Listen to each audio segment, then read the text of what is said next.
Kayo ay walang takas! May mga tao nasasaktan dito! Lahat kayo ay magsisisi sa paghamon sa akin! Mr. Acero, tulungan mo kami dahil may nanggugulo dito sa lugar natin!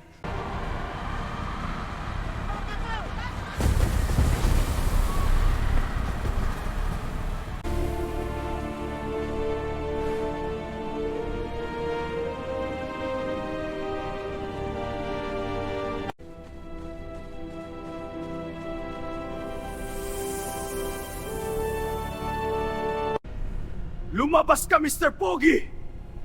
Magpakita ka sa akin, wag...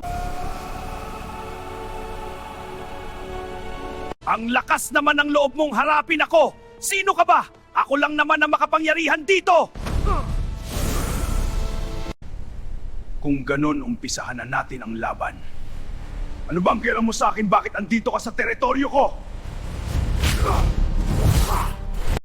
Ikaw ang unang nanggugulo sa teritoryo ko. Kaya babawiin ko ang mga winasak mo!